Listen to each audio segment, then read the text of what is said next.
I had been married to Diana for 3 years.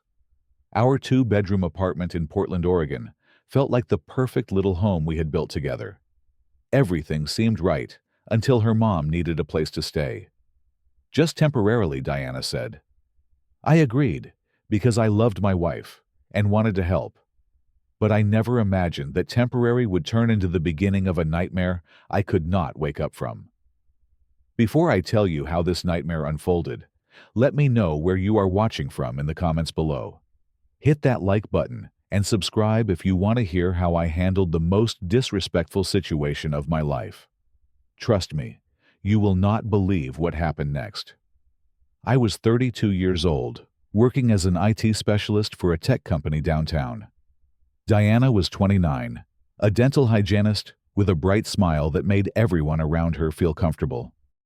We met in college, fell in love over late-night study sessions and cheap pizza, and got married 3 years ago in a small ceremony by the Willamette River. Our apartment was in the Pearl District, a cozy two-bedroom place that we had carefully decorated together. The lease was under my name, only because my credit score was higher and my income more stable, something that would become very important later. Diana was independent and strong. She always split household chores fairly, with me respected my need for personal space, and we genuinely enjoyed spending time together. Our mornings started with coffee on the balcony before we headed to work. On weekends, we drove out to Columbia River Gorge for hiking, breathing in the fresh air and talking about our future. Evenings were spent cooking dinner together, trying new recipes we found online, laughing when things did not turn out quite right. I had my corner in the living room, where I set up my computer for gaming and side projects. Diana had her spot near the window where she practiced yoga. It felt balanced. It felt like a real partnership. I thought we had something solid, something that would last. Then, Linda entered the picture. Diana's mom was 58 years old, living about 50 miles away in Salem. She had just lost her job at a retail store and could not afford her rent anymore. The landlord was threatening eviction. Diana came home one evening, looking worried, her usual cheerful expression replaced with concern. She sat down next to me on the couch and explained the situation. Her mom needed help. Just temporarily, she emphasized just a few weeks until Linda could find another job and get back on her feet. I hesitated. Having a mother-in-law move in was not something I had planned for. But Diana looked at me with those eyes that always melted my resolve, and I heard myself saying yes. It is the right thing to do, I told myself. Family helps family. We cleared out the spare bedroom, moved some boxes into storage, and made space for Linda. The first week Linda moved in, things seemed manageable. She appeared grateful, thanking us repeatedly for letting her stay. I helped her carry boxes up the stairs. Diana cooked a special dinner to welcome her mom, and Linda seemed polite enough. I thought maybe this would not be so bad after all. But by the second week, small cracks started appearing. Linda began commenting on how I arranged things in the apartment. "Why do you keep the living room so dark?" she asked one evening. "It is depressing." Before I could respond, she was already moving our decorations around, replacing our framed photos with her own knickknacks. I gently mentioned that Diana and I liked things the way they were, but Diana quickly jumped in to defend her mom. "She is just trying to help," Diana said with a forced smile. I let it go, thinking it was not worth arguing over. Then, Linda started taking control of the TV remote every evening. She watched her shows, loud talk shows, and reality programs that neither Diana nor I enjoyed. When I suggested we watch something else, Linda acted offended. "I have been looking forward to this all day," she said. Diana sided with her mom. "Let her watch what she wants." Diana whispered to me, "She does not have much else right now." So I retreated to the bedroom, watching shows on my laptop with headphones on, feeling like a guest in my own home. By the third week, Linda was making comments about my job. "Sitting at a computer all day is not real work," she said one morning as I was getting ready for the office. "Real men do physical labor." I bit my tongue, reminding myself she was from a different generation with different views. But it stung. Then, she started cooking dinners, which sounds nice, until you realize she only made foods that she and Diana liked. I came home hungry one evening, hoping for the stir-fry Diana usually made on Wednesdays, but instead found a casserole heavy with ingredients I did not enjoy. When I politely asked if we could have something else the next day, Linda scoffed. "You are such a picky eater," she said. Diana just shrugged. "Try to be understanding," she told me later. My understanding was wearing thin. The first month with Linda felt like I was slowly being pushed out of my own life.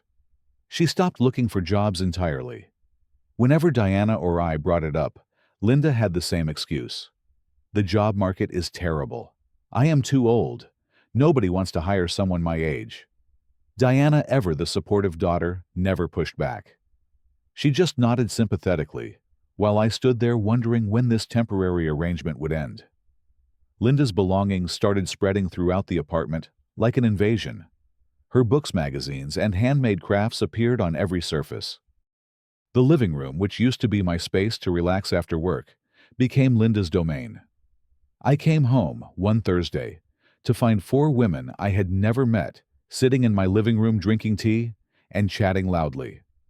Linda had invited her friends over without asking. She did not even acknowledge me when I walked in. I stood there awkwardly wondering if I should introduce myself or just go straight to the bedroom. I chose the bedroom. Diana was changing too in ways that hurt more than Linda's takeover of the apartment. My wife, who used to greet me with a kiss when I got home, barely looked up anymore.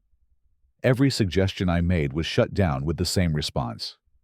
"You are being selfish. She is my mom." Diana spent all her free time with Linda now. Our Friday date nights, something we had maintained since we started dating, were suddenly canceled. "Mom feels lonely if we go out without her," Diana explained. I suggested we take Linda with us, thinking maybe that would help, but Linda always found reasons why she did not like the restaurants I picked, or the movies I wanted to see. Eventually, we just stopped going out at all. I tried talking to Diana alone, catching her in the bedroom before she went to join her mom in the living room. "Cannot you see what is happening?"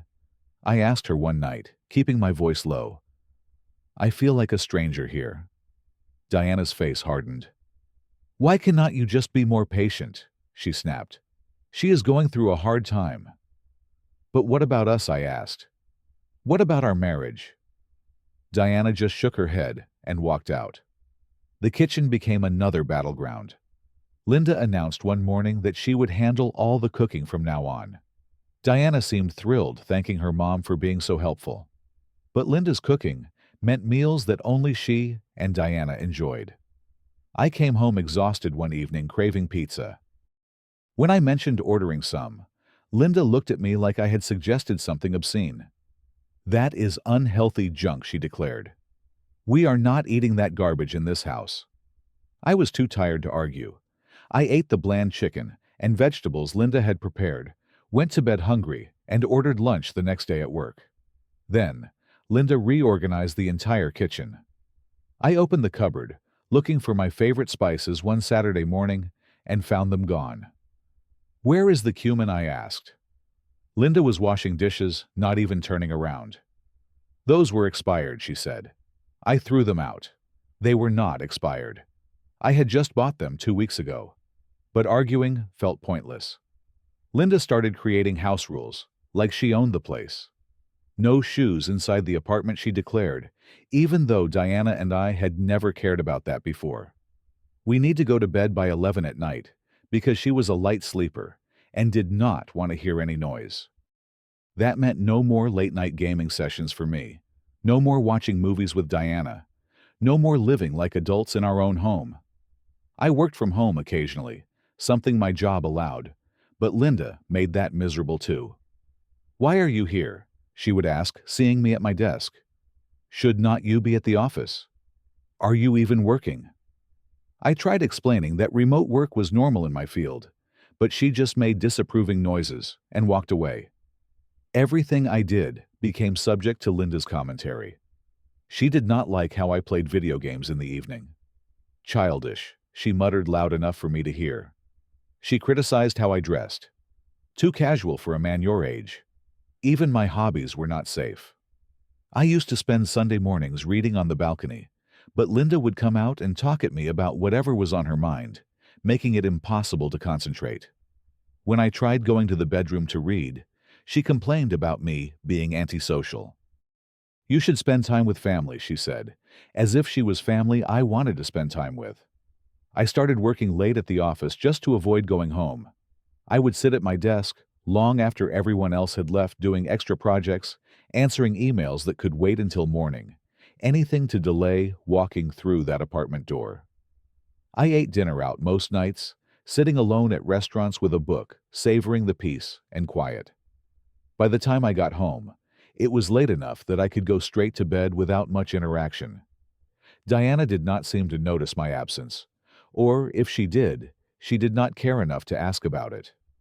I tried one more time to talk to her, really talk to her about how I was feeling. We were getting ready for bed, and I thought maybe in the privacy of our room, she would finally hear me. Diana, I said, sitting on the edge of the bed, I cannot keep living like this. I feel like I do not matter anymore. She turned to me, her expression tired. You are overreacting, she said. She is just trying to make herself comfortable. That is the problem. I wanted to shout, but I kept my voice level. This is supposed to be our home. Diana sighed. It still is. But she is my mom, Cameron. I need you to try harder. Try harder. I had been trying for 2 months. I had given up my space, my comfort, my peace of mind. What more did she want from me? 2 months had passed. Linda showed no signs of leaving. I was exhausted, mentally drained from walking on eggshells in my own apartment, from feeling invisible in my own marriage. I started questioning everything. Was this marriage worth saving? Did Diana even love me anymore? I knew I loved her, or at least I loved who she used to be. But the woman sharing my bed now felt like a stranger who only cared about pleasing her mother. I kept hoping things would change, that Diana would wake up and see what was happening, that Linda would finally find a job and move out. But hope was fading fast. Then came the Friday evening that changed everything. I had decided to come home early, hoping maybe Diana and I could spend some time together, even if Linda was there. Maybe we could at least sit on the same couch and watch something together. When I walked in, Linda and Diana were sitting in the living room, deep in conversation. They stopped talking as soon as they saw me, and Linda gave me a look that made my stomach tighten. This could not be good. Cameron, Linda said, her voice sickeningly sweet. We need to talk about the sleeping arrangements. I stood there, my work bag still on my shoulder, confused. What about them? I asked. Linda launched into an explanation that I could barely process. She needed a proper bedroom with a door that closed for her to sleep well. The spare bedroom was not working for her because it was too close to the living room, and she could hear every little noise. What Linda wanted, what she was actually suggesting, was that I move out of the master bedroom and sleep on the couch. She would take the master bedroom because it was quieter, and Diana would move into the spare bedroom. I stared at her, waiting for the punchline. You want me to sleep on the couch? I said slowly. In my own apartment. Linda nodded, like this was a perfectly reasonable request. It is just temporary, she said. Diana will keep me company in the spare room until we figure something else out. I turned to Diana, waiting for her to tell her mother how ridiculous this was. But Diana would not meet my eyes. It is just temporary, Diana said quietly, until we figure something else out. I felt like the floor was disappearing beneath my feet. Temporary, I repeated. She has been here for 2 months. When is she leaving? Linda's face crumpled. I did not know I was such a burden, she said, her voice trembling. Diana immediately turned on me. Cameron, do not be rude, she snapped. I am not being rude, I said, my voice rising, despite my efforts to stay calm. I am asking a legitimate question. This is ridiculous. I am not sleeping on the couch. Diana stood up, her face flushed. "Why are you being so difficult?" she demanded. "It is just for a little while." "A little while," I shot back. "How much longer, Diana?" "Until your mom gets back on her feet." "And when will that be?" Diana's jaw clenched. "I do not know. Until mom gets back on her feet." "She is not even looking for a job." I said, the frustration I had been holding back for 2 months, finally breaking free. Linda gasped.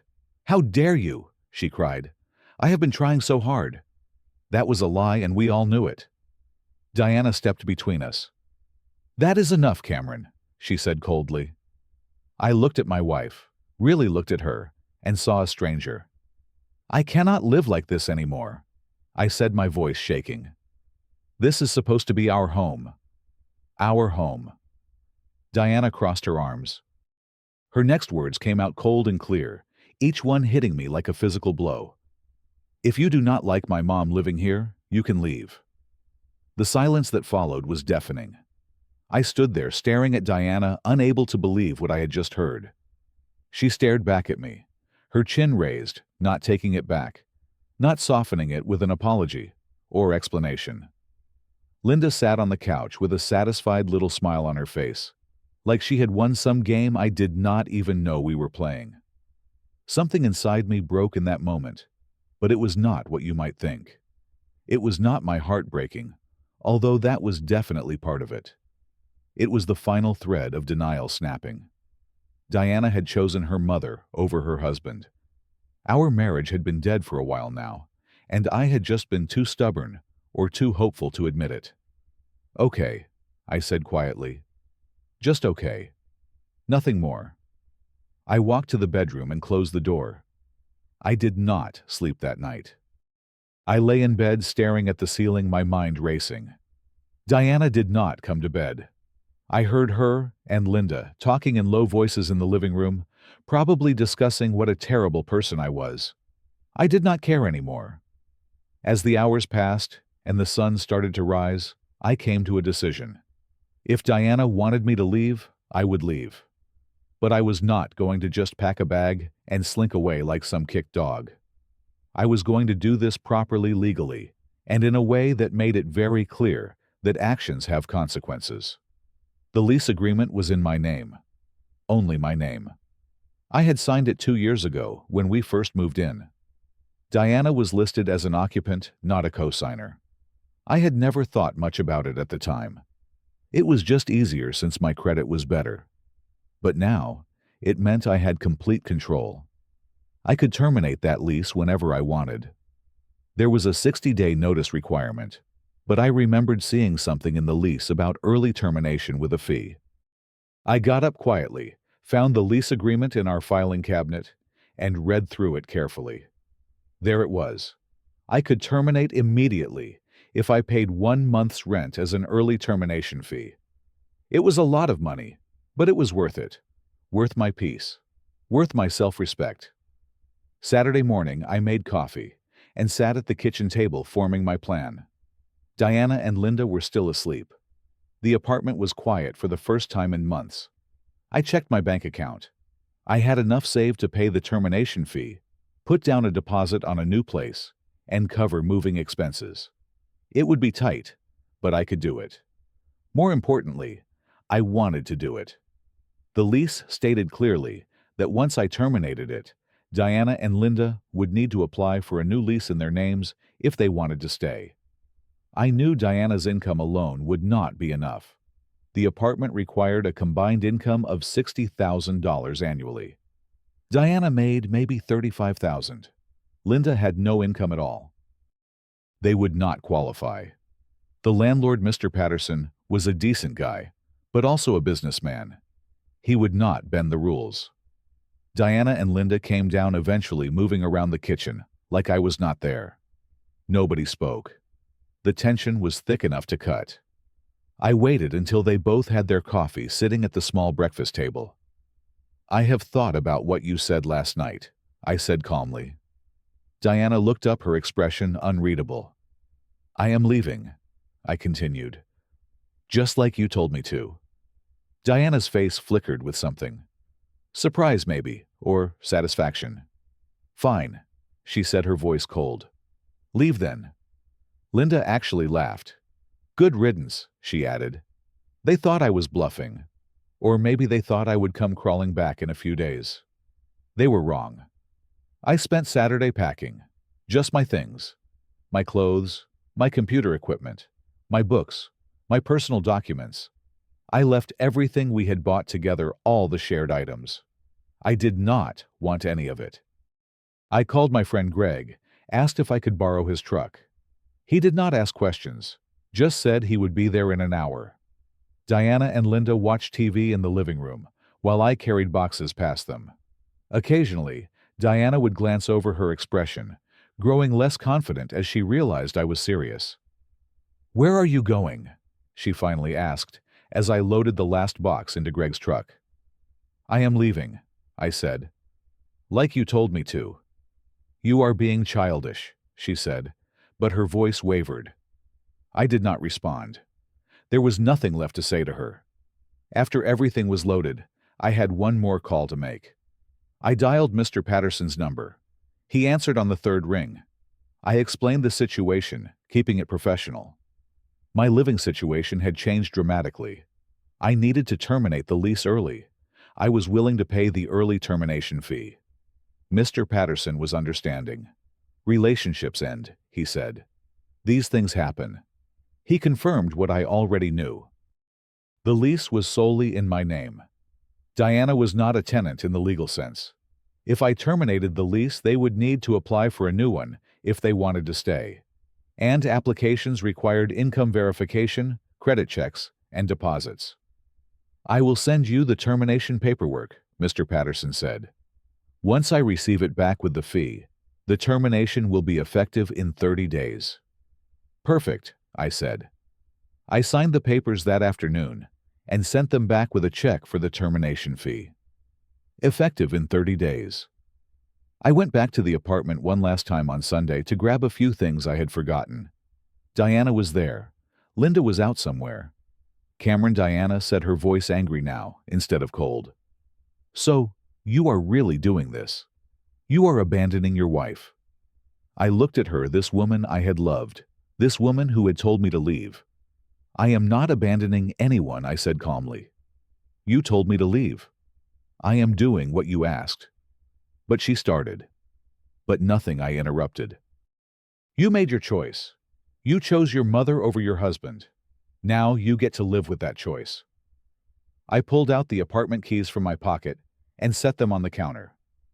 You have 30 days to figure things out, I said.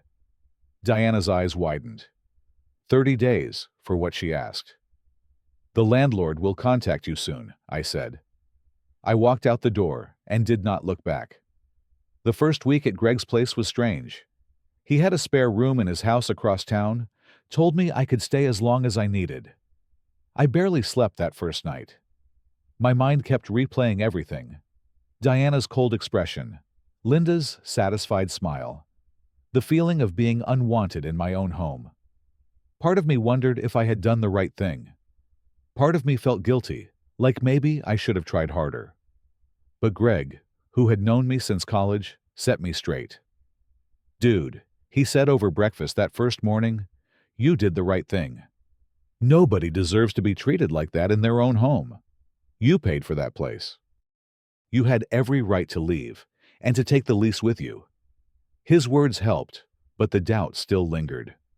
My phone would not stop ringing. Diana called constantly, left voicemails that progressed from angry to desperate. At first she yelled about how selfish I was, how I was ruining her life. I did not answer. Then the messages changed. She started crying, begging me to reconsider. I still did not answer. I needed space. I needed to clear my head. And honestly, I needed her to understand that consequences were real. A week after I left, Mr. Patterson sent the official notice to the apartment. The lease had been terminated by Cameron, the sole leaseholder. Diana and Linda had 30 days to either vacate the premises or apply for a new lease in their names. Diana and Linda showed up at Mr. Patterson's office immediately. I learned later from Mr. Patterson himself when he called to update me. They tried to negotiate, tried to explain their situation, but Mr. Patterson was firm. This is a business, he told them. If you want to stay, you need to qualify like any other tenant. He required proof of income credit checks and first and last month's rent plus security deposit. Diana's income was nowhere near enough. The apartment complex required a combined annual income of at least $60,000. Diana made $35,000 as a dental hygienist. Linda had no income at all. Their credit scores were not terrible, but they were not good enough to make up for the income shortfall. The application was denied. Diana called me after that meeting. I let it ring 4 times before finally answering.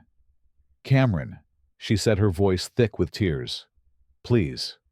We are going to lose the apartment." "You told me to leave," I said simply. "I did not mean it like that," she cried. "I was just upset." "You meant it," I replied, "and I respected your decision." "But where will we go?" she asked, desperation clear in her voice. "That is not my problem anymore, Diana," I said. The words felt harsh coming out, but they were true.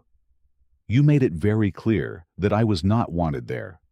I am simply no longer supporting a living situation where I was disrespected every single day." Diana's voice shifted from desperate to angry. "You are doing this on purpose," she yelled. "You are punishing us." "No," I said calmly. "I am protecting myself. The apartment was in my name. I had every right to cancel the lease. You wanted me gone. Now I am gone." "But you are taking the apartment with you," she cried. "Yes," I said, "because it was mine to take." Diana made a sound between a sob and a scream. "You are heartless," she spat. "Maybe," I said. "Or maybe I just finally learned to value myself." I hung up. The 30 days passed. Diana and Linda tried desperately to find a new place. But with Linda's lack of income and Diana's mediocre credit, no landlord would take them. They tried asking friends if they could stay temporarily, but nobody wanted to take in 2 people indefinitely. They stayed in the apartment hoping somehow things would work out, that maybe Mr. Patterson would change his mind, that maybe some miracle would happen. No miracle came. Mr. Patterson filed for eviction on day 31. On day 33, the sheriff showed up with an eviction notice. They had 48 hours to vacate. I did not witness this, but Greg's girlfriend knew someone who lived in the same building, and word traveled fast. Apparently, Linda cried dramatically, blamed me for everything, called me every name in the book. Diana just looked defeated. They had nowhere to go except to Linda's sister in Eugene, about 2 hours south. The sister lived in a tiny house with her own family, 3 kids and a husband. Now she would have 2 more people crammed into that space. It was not going to be comfortable. Diana called me one last time before they left Portland. I did not answer. She left a voicemail. Her voice was quiet, exhausted. "I know you are not going to pick up," she said. "I just wanted to say I am sorry. I did not realize what I was doing until it was too late. I let my mom take over everything. I let her come between us. I was wrong. I know that now. But the damage is done, isn't it? We are leaving tomorrow, going to live with my aunt in Eugene. I don't know what is going to happen to us. I hope you are happy, Cameron. I hope this was worth it." The message ended. I deleted it. Meanwhile, I was rebuilding.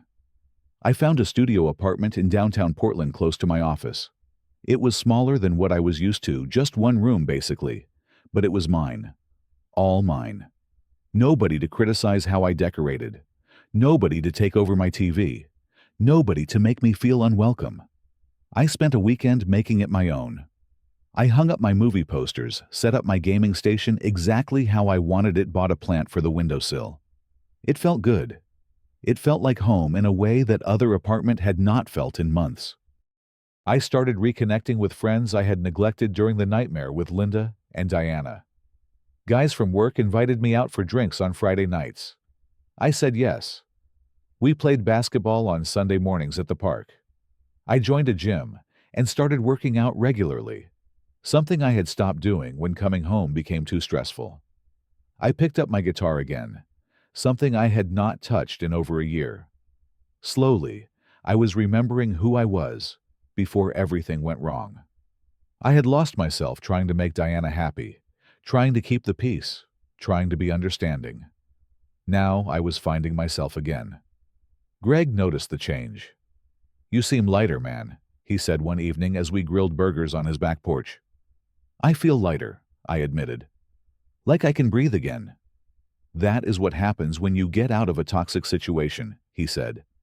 "You do not realize how bad it was until you are free." He was right.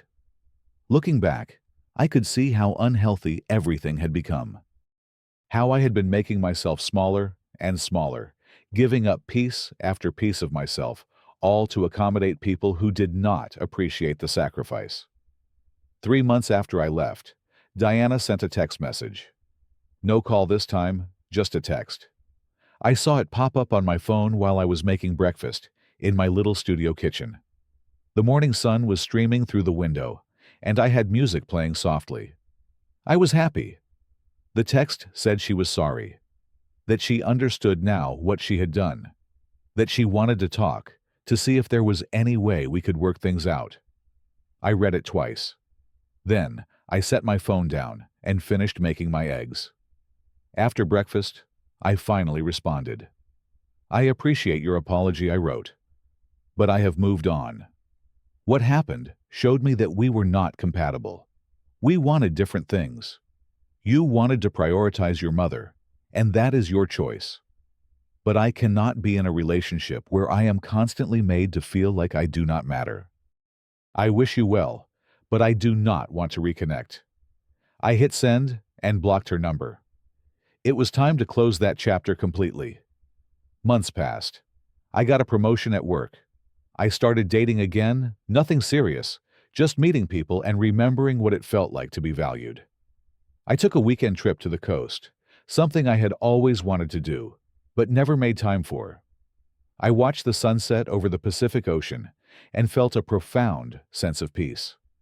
I did not regret my decision. Not for 1 second.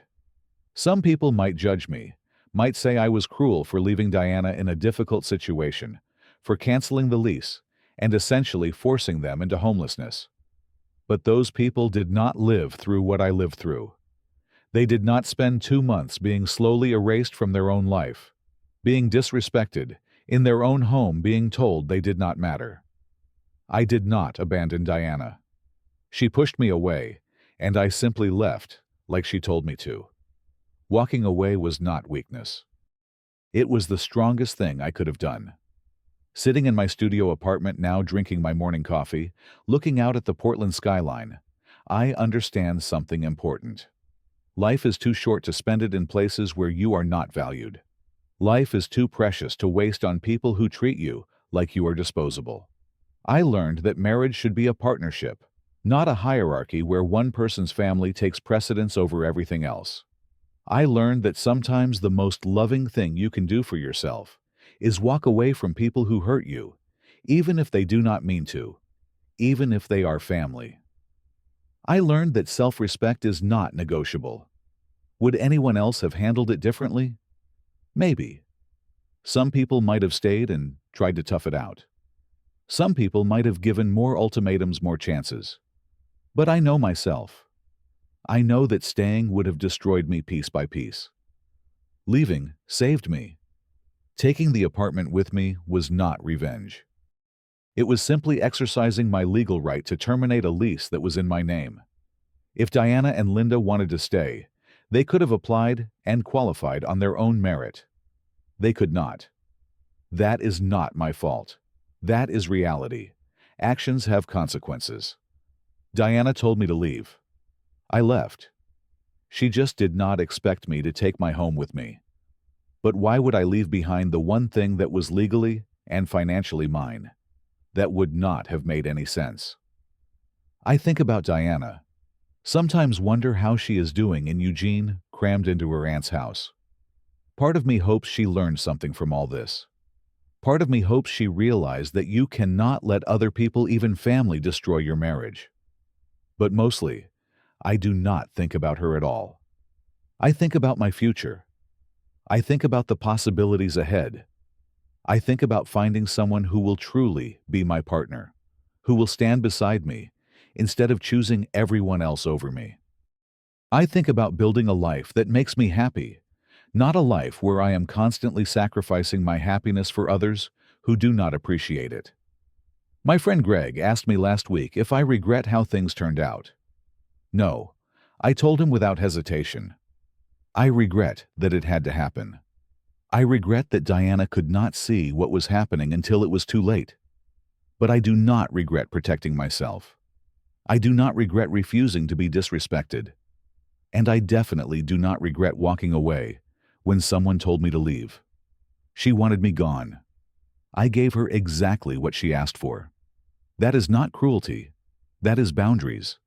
And boundaries, I learned, are essential to survival.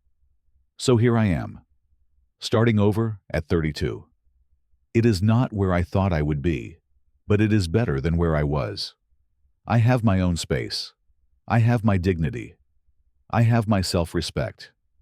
I have friends who support me. I have a job I am good at. I have hobbies I enjoy. I have peace. And honestly, peace is worth more than any relationship that requires you to constantly diminish yourself. Walking away was the right choice. It was the only choice. And I would make the same decision again in a heartbeat. What would you have done in my situation? Would you have stayed and tried to work it out? Or would you have left like I did? Drop your thoughts in the comments below. If this story resonated with you, hit that like button and subscribe for more real-life stories about standing up for yourself. Share this with someone who needs to hear that it is okay to walk away from toxic situations. Thanks for watching, and remember, you deserve to be respected in your own home. Take care of yourselves out there, and never let anyone make you feel small. Until next time.